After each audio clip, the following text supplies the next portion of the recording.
The clock on my dashboard said 11:47 p.m. I had been sitting in the driveway for almost 20 minutes. The engine was off. The key to my mother's house was in my right hand. My hand was sweating around it. I had not been inside this house in 12 years. Earlier that day, I drove 8 hours straight from Columbus on I-71. My back was tight. My eyes were dry. There was a half-empty bottle of water in the cup holder. The radio had been off for the last 90 miles. I did not want to think. I did not want to listen to anything that might make me feel something. My name is Margaret. Most people call me Maggie. I am 39 years old. By trade, I am a claims adjuster for an insurance company outside Columbus. People say I am good at my job. There's a skill to it. You learn how to look at someone else's loss, write the report, and close the file. You do not absorb it. You do not carry it home. 3 weeks ago, my mother Frances died of pancreatic cancer. I did not visit her in the hospital. I did not go to the funeral. When my boss asked, I said it was complicated. She did not push. At the time, I was grateful. Now it felt like a small failure of someone I used to think was my friend. I was here tonight because the estate lawyer left me a voicemail that morning. Someone might have tried to break in. He said it was probably nothing. He said I should secure the property when I got the chance. Before I left Columbus, I made a list on a yellow legal pad.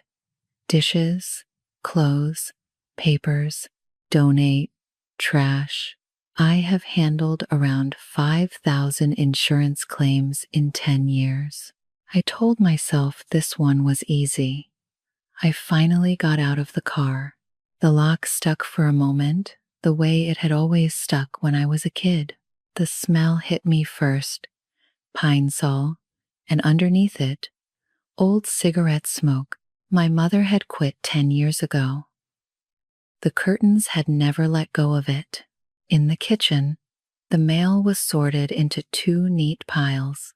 Even at the end, she had been organized. There was a coffee cup in the sink. The coffee was gone. A thin film had dried on the bottom, brown and slightly oily. It looked like something that had been waiting for someone to come back and rinse it. I picked the cup up without thinking. I held it. For a full minute, I did not move. That cup was the last cup of coffee my mother ever made before she went to the hospital. She had not come back to wash it. Neither would I, not yet. I was not ready to put my hands in that water. I forced myself to start. The kitchen light went on. My legal pad opened to a fresh page. I wrote the date on the top line, insurance handwriting neat and small. Then I heard something at the back of the house. It was not a creak. The house creaked plenty. This was different. It was the soft, careful sound of a drawer being slid shut. I froze. The lawyer's voice came back to me.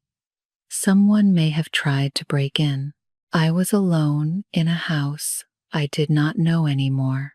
I was holding my dead mother's last coffee cup, and someone in the back of the house had just closed a drawer like they were trying not to be heard.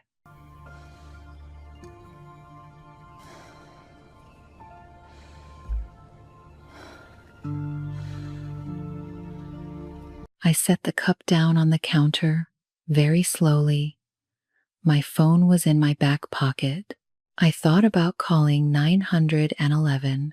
I also thought about how silly that would sound to whoever picked up. There is a noise in my mother's house.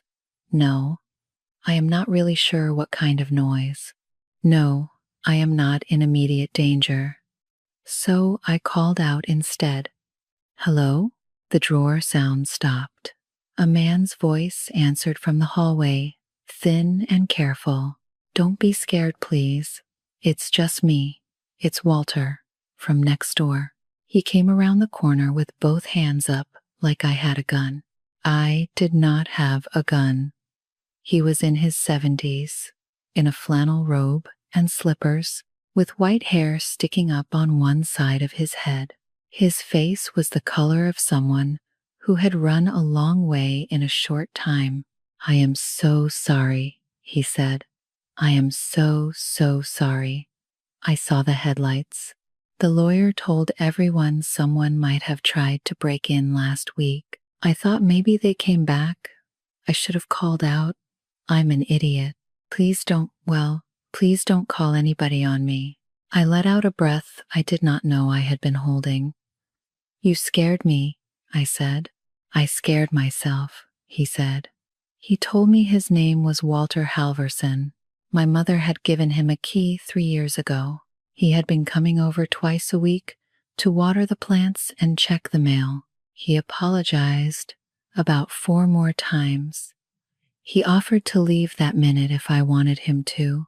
I made him sit down at the kitchen table instead. He looked relieved to be invited. He did not know how to talk to me. I could see it on his face. He kept starting sentences and trailing off into safer ones. "Your mom and I used to argue about politics on Tuesdays," he said. "She was sharp. She was always sharp." I nodded. "She asked about you?" he said. He looked down at his slippers like he had said too much. Not in a pushy way, just every once in a while. "She had a funny way of showing it," I said. He didn't push back. He just sat there for a moment, looking at the floor. Then he said, "There's a box for you. Top shelf of her closet. She told me last winter." I did not ask what was in it. I was not ready to be told who my mother had thought I was. After he left, I stood in the kitchen for a long time. The fridge hummed. The clock above the stove was 10 minutes fast, the way it had always been. The box could wait. The kitchen was a job I knew how to do. Practical. Productive. I process loss for a living. I could do this. That was when the flashback hit me. I did not invite it. I was 17 again, slamming this same front door so hard the glass rattled. My mother was yelling something about how I was exactly like my father. Back then, that was the worst thing anyone could say to me, because she meant it as the worst thing anyone could say. That fight was the last straw. We had a real, sharp falling out that summer. I left for college in August and never moved back. We stayed in light contact for a few years. Then we stopped. I shook my head and made myself focus. In a kitchen drawer, I found a stack of bills, a $340 overdraft notice from KeyBank dated July, a folder of medical paperwork showing where Medicaid had not covered a procedure. There were notes in her tight handwriting: "Call about hardship plan. Ask K about copay. Do not pay this twice." She had been broke. She had not been able to keep up with the medical bills. I had not known. I had assumed she was fine. She had her teaching pension, modest but steady, and pride enough for both of us. What I felt was not guilt, exactly. It was sharper than that, and smaller. It was the embarrassment you feel when you realize you have been wrong about a basic fact for a long time. Then, I opened the freezer to look for something to drink. There was nothing to drink. There was a Trader Joe's bag, folded neatly, sitting on top of a frozen lasagna. I took it out. The bag was freezer cold in my hands. Inside, the envelopes were bone dry. She had double-bagged them in plastic. She had thought about this. She had planned for someone, for me, to find it. There were at least a dozen envelopes, all sealed, all addressed in her tight, slanted handwriting. Each one had a date in the corner. The earliest said 2012. Every single envelope had my name on it. I closed the freezer. The letters could wait too. The guest room bed was still made up. I lay down on top of the bedspread with my shoes still on. At 3:11 a.m., my phone buzzed. The number was not in my contacts. "This is Pamela from the Brookfield Women's Resource Center. We saw the obituary. Frances will be missed. If you need anything during this time, please reach out." I read it 3 times. The Brookfield Women's Resource Center was not a place I had ever heard of. I had never been there. I did not know any Pamela. So, how did Pamela have my number?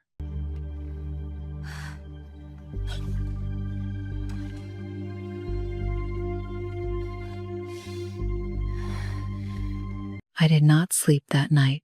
By 8 in the morning, I had given up pretending. I pulled on jeans and the same sweater from the day before. Then I splashed cold water on my face. The car keys were where I had left them. I needed coffee that someone else had made. There was no Starbucks in Brookfield. The closest one was 20 miles down the road in the next town. So I drove to Marigold's, the diner on Main Street that had been there since I was a kid. It still had the same sign, faded yellow, with a flower painted on it that did not really look like a marigold. The waitress was older than I remembered anyone in this town being. She wore a name tag that said Beth. She had a pen behind her ear. She squinted at me when I sat down at the counter. "You're Frances's girl," she said, like she was reminding herself. I almost lied. I almost said, "No, just passing through." That would have been easy. I lie like that all the time at gas stations and airports to people who will not remember me 5 minutes later. But I nodded. "Coffee," I said. "Please." She poured it without writing anything down. I was halfway through the cup when I ran into someone I had not expected to see. A woman in the next booth turned around. She was about my age, maybe a little older. She had 2 kids in front of her, eating pancakes and dragging crayons across the paper placemats. "Maggie?" she said. It took me a second. It was Diane. We had been best friends in junior year of high school. Her mom used to braid my hair before track meets. My mom said she did not have the patience for that kind of thing. "Diane," I said. "Wow." We had a short, awkward conversation across the booth. She was a paralegal now. She lived 2 streets over from where she had grown up. The boys were 6 and 4. Her husband was at work. She told me all this the way people tell you things at a high school reunion, in a quick, apologetic burst, like she knew I had not asked. "I'm sorry about your mom," she said. "Thanks. She came to my wedding, you know." I blinked. "What?" "She came to my wedding, out of the blue, really. I didn't even invite her. Well, I mean, I invited everybody on the street. That's how my mom is. I didn't think she'd come. She brought a plant, a little jade plant. She said, for the new house. I still have it. It's huge now." I did not know what to say. By the time Diane got married, Diane and I had not spoken in 7 years. I had not been invited. I had assumed Diane had moved on, because she had every right to. But my mother had gone. For a moment, I almost wanted to spill the beans. I almost wanted to tell Diane the whole thing. The freezer, the unopened envelopes, the text from the women's shelter. I held back. I am not a person who holds back, usually, in the sense that I do not say much in the first place. So holding back this time was strange. It felt like holding a door closed against my own hand. I paid for the coffee. The waitress refilled my cup for the road in a styrofoam to-go cup. The coffee went cold in the holder before I made it back to the house. I sat on the kitchen floor with my back against the dishwasher. Then I took the bag out of the freezer. I read the letters out of order, on purpose. I did not want to feel them in any particular shape. Some were sharp, some were cold. Several criticized me directly. You are stubborn, the way your father was stubborn. And I don't know how to talk to that. Another one said, I am not going to apologize first. I will not. I will sit here and outwait you, even if it takes the rest of my life. A few were funny. She complained about a neighbor's dog that barked at 3 in the morning. She complained about how the post office had moved the mailbox section to the wrong wall. A few were tender, and those hit hardest. I saw a girl at CVS today with your kind of laugh, and I had to sit down in the parking lot for 10 minutes. I almost called you in February. I'd been drinking. I'm glad I didn't. You don't need that from me. I read for hours. The light in the kitchen changed from morning to mid-afternoon to gold. I forgot to eat. I sat on the floor with my legs crossed, like I was 8 years old. Then I found the letter from 2017. It was short, 4 sentences. I know about the shelter. I will not tell you I know. I just want you to be safe. I love you, even when you make it hard.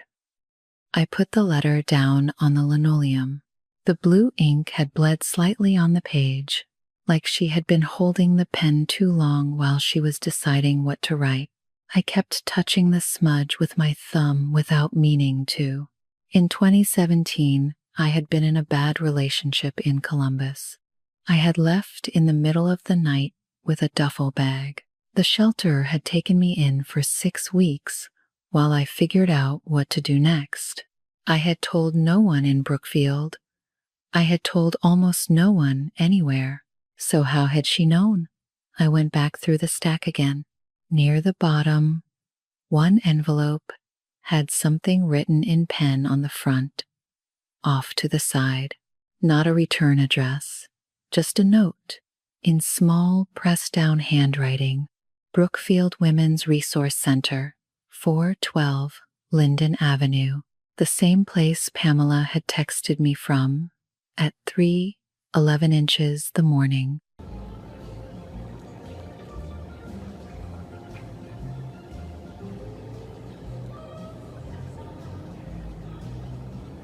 I did not call Pamela back. I drove there. The resource center was 3 blocks off Main Street, in a small brick building that used to be a doctor's office. I remembered the building. I remembered going there as a kid for booster shots when it had been Dr. Kessler's. The waiting room had had a fish tank. I sat in the parking lot for 10 minutes before I went in. I told myself it was because I was checking work email. It was not. Pamela was in her late 50s, reading glasses on a beaded chain, a sweater that had been washed too many times. She looked up from her laptop when I walked in. She did not seem surprised at all. I wondered if you'd come, she said. She brought me into a small office in the back. A radiator clanked. The air smelled faintly like Bath and Body Works hand soap, the cucumber kind, and cold metal. She closed the door. She told me the story in pieces. In the spring of 2017, my mother had walked in one Tuesday afternoon. She had asked, very directly, whether a woman named Margaret had been at the shelter. I told her, very directly, that we couldn't share that information with anyone, Pamela said. She nodded, like she had been expecting that answer, and then she said, how can I help without my name being in any record? without my daughter ever finding out it was me, if she comes back here later. I felt my throat close up. She set up a monthly donation, Pamela said. $200 a month at first, more when she could spare it. She paid out of pocket for our part-time intake nurse for almost 3 years. She volunteered Tuesday afternoons doing intake paperwork for 2 of those years. She told us every single time, if Margaret ever comes back, no one is to mention me. Ever. She didn't want me to feel watched, I said. She said you needed to be the one who decided when to come home. Then the chemo started, and she stopped volunteering. She kept donating, though. Her last check cleared 2 days before she died. I cried then, for the first time since the funeral I had not gone to, not loud, just a steady, quiet leaking, with my hand over my mouth. Pamela handed me tissues from a Walmart brand box on her desk. The tissues were stiff. She did not say anything else. She sat there with me, the way someone sits with you who has done this many times before, the way someone sits who knows there is nothing useful to add. After a while, I wiped my face. "Do you want to walk through the facility?" she said. I nodded. The shelter had 9 beds. There was a waiting list of 14 women. In the day room, a woman about my age was working on a 1,000-piece puzzle, alone at a folding table. She had a faded bruise around her left eye. It had turned greenish yellow. She did not look up. I remembered being that woman. I remembered wanting to be invisible while I figured out the rest of my life. We walked back toward the front. My first instinct, when Pamela had started talking about the donations, had been to shut down, to go cold, to make a polite noise and leave. I had done that all my life when something hit too close. This time I noticed it instead of just doing it. I am not sure that counted as growth. It was at least a different shape than my usual shape. At the door, Pamela said, very carefully, "If you're planning to sell your mother's house, the proceeds could fund a second location for us. I'm not asking. I'm not even hinting. I just want you to know we've been on the waiting list for a property for 3 years. Logistically," I started. "I am a claims adjuster. I always say logistically. How would that even work?" She smiled, a little. "We can cross that bridge when we come to it." I stood there for a second. "I don't think I'm going to sell," I said. I did not know what I meant by that. I just knew I meant it. Walter was already in the driveway when I pulled up to the house. He had a covered Pyrex dish in his hands. He had a worried look on his face that softened when he saw I was not crying. "Mary down the road thought you might be hungry," he said. "It's tuna noodle. She makes a lot of it." I almost laughed. "Walter, come in," I said. We ate tuna noodle casserole at my dead mother's kitchen table, on real plates she had owned for 30 years. With mismatched forks, he told me 3 stories about her I had never heard before, none of them flattering, all of them affectionate. She had once gotten into a screaming match with the manager of the Giant Eagle over a coupon. She had brought him soup when his wife had died. And she had cried in his kitchen for an hour, which was the only time he had ever seen her cry. She had been quietly standing up for him at the Homeowners Association for years over a fence dispute, and he had never even known. For the first time in a long time, I did not feel like I was performing for anyone, including myself.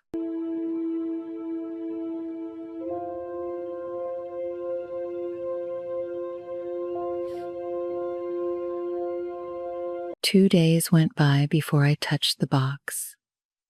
By then, I had stopped checking my work email. Eating off paper plates was easier than washing real ones. I had driven to Marigold's twice more, just to sit and listen to the talk at the next booth. Sleep was not coming. The house and I were in some kind of quiet standoff, and I did not yet know who was going to break first. Finally, I told myself I had to bite the bullet. The box was a part of the job. The job was the reason I had come. It was a Nike shoebox from her closet, top shelf, taped shut along the seams, with cheap clear tape that had yellowed. I sat on her bed, the bed I had not slept in and would not sleep in. I peeled the tape back slowly. What was inside was unspectacular. It was also devastating. I think that is how most people's small history actually work. Old report cards from elementary school, with my fourth grade teacher's neat blue handwriting. A photo of me at 6, holding a sunfish I had caught at my grandfather's pond, grinning so wide my front teeth showed. A papier-mâché mountain from a fourth grade science project, half crushed, painted brown and green. The paint flaked off when I lifted it. A small cloud of green dust landed on my jeans. I did not brush it off. A program from my high school graduation, with notes in the margins in her tight handwriting. M seems happier today than I've seen her in months. Wore the necklace I gave her. Did not say it, but meant it. Underneath the program, in a manila folder, was a copy of my marriage certificate. I had been married briefly when I was 25 to a man I do not really want to talk about. The marriage lasted 14 months. I had never told my mother. I had never told anyone in Brookfield. The certificate was a public record, technically, but you had to know to go looking. She had clearly gone looking. I will never figure out how she found out about it in the first place. I have decided to be all right with not knowing. Underneath everything, at the bottom, was a small spiral notebook. It was not a journal. It was a list of dates, of small, specific things I did not know she knew. The 4th of March, 2018. Maggie got promoted. Saw on LinkedIn. August 2019. Maggie moved to a new apartment in Columbus. Forwarded Christmas card came back. January 2022. Maggie's blog post about her father. Cried. She's still angry. So am I, but at different things. She had been keeping track the whole time, quietly, badly, accurately. I read every page slowly. My throat got tight again, but I did not let myself break down yet. I was rationing. I am a person who rations. Then I found the entry that broke me anyway. The 12th of March, 2014. 11:47 p.m. Maggie called. Hung up before I answered. I let her. Maybe she wasn't ready. Maybe I wasn't either. I am writing this down, so I don't pretend later that I didn't notice. I sat very still on my mother's bed. That night came back to me. I had been drinking. The wine had been cheap.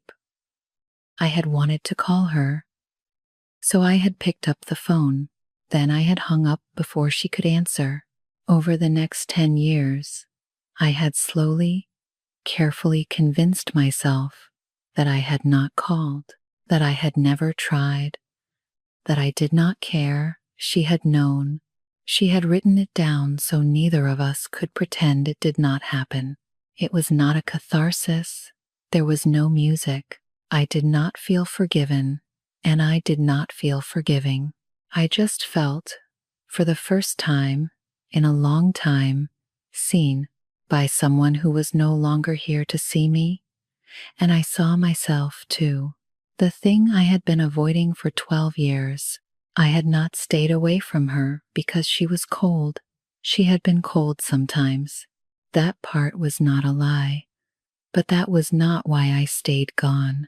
I had stayed gone because something else was true.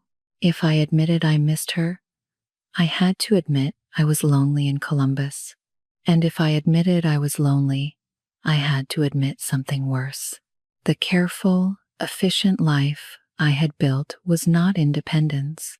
The small apartment, the early mornings, the weekends with no one in them.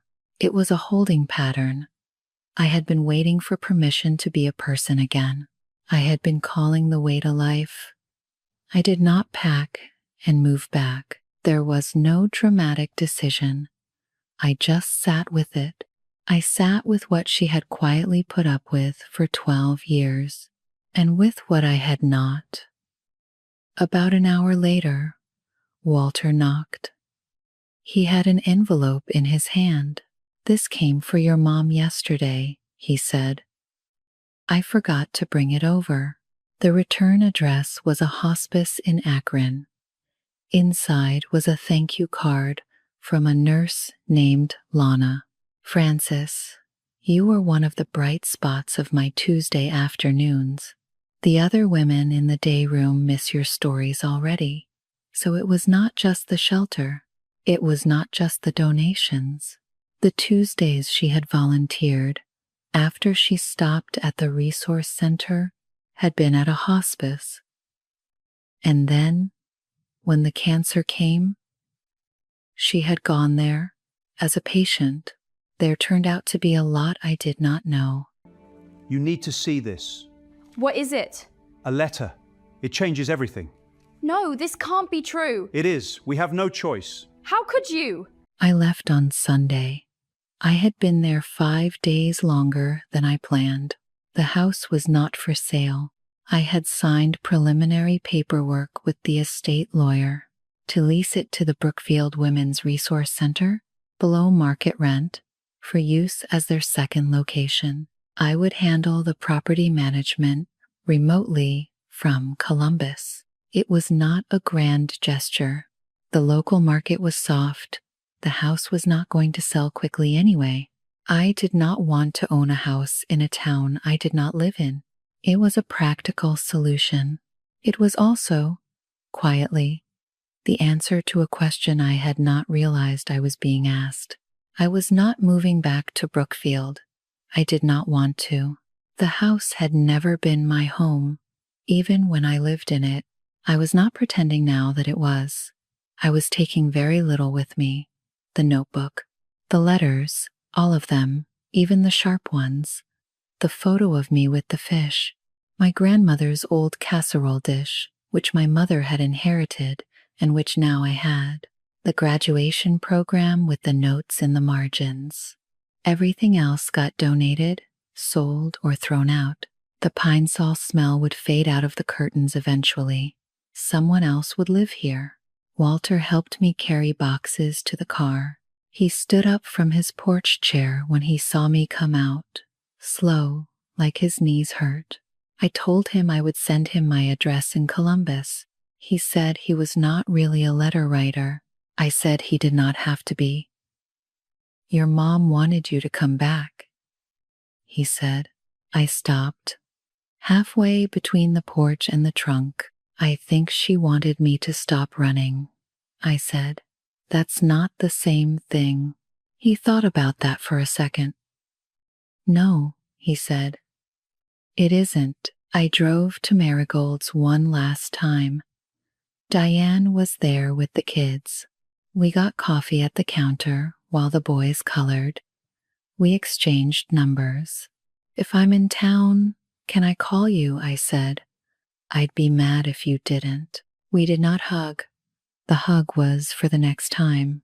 I liked that there was going to be a next time. I got in the car. The drive home was 8 hours long. There was a job waiting back in Columbus. There was a small apartment where I slept and read on the weekends. There was no boyfriend, no roommate, No dog, no hobby, none of that had changed. None of it was going to change because of this trip. What had changed was smaller and harder to describe. The apartment in Columbus was not a hiding place anymore. It was the place I lived. There is a difference. 40 miles south on I-71, I stopped at a Sunoco. Inside, I bought a Diet Coke and a bag of Smart Food popcorn because I had not eaten anything real in 2 days. Back at the car, I sat in the driver's seat with the door open and my feet on the warm pavement. The shoebox was on the passenger seat. The bag of letters was in the footwell. I did not cry. I did not smile. Mostly, I just breathed. The breath you finally take when you have been holding your shoulders up for too long, and you remember at last to lower them. I was thinking about my mother, but not in the way I had expected. I was thinking that she had been waiting the whole time for me to come back to myself. Not back to Brookfield, not back to her, just back to a version of me that could stand still without flinching. She had been wrong about a lot of things, and so had I. We had both been wrong, and we had both been trying. One of us had run out of time. Pamela had told me, very gently, to take it one day at a time. Before I left her office on Wednesday, I thought about that on the drive and decided not to repeat it to myself. I had had enough received wisdom for 1 week. Some things you don't get over. That is all right. I am not sure they are for getting over. I licked the Smart Food dust off my fingers. Then, without thinking, I wiped my hand on my jeans. I had not done that since I was a kid in this same town. I shut the car door. The highway hummed under the tires. I drove the rest of the way without the radio on. I wanted to hear myself think.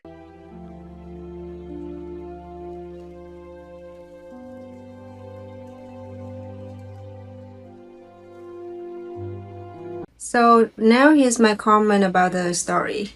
That coffee cup in the sink, that's the part I can't shake. Frances knew she might not come back. She left it there anyway. And look, I get why Maggie ran for 12 years. But the freezer letters, Frances writing things down so neither of them could pretend later, that woman was trying her whole heart out quietly. I watched a friend lose her mom the same way. Too late, too quiet. So now here's my question. Would you have opened that shoebox on day one or waited the Maggie did? Tell me below. Thank you for watching and see you in the next video.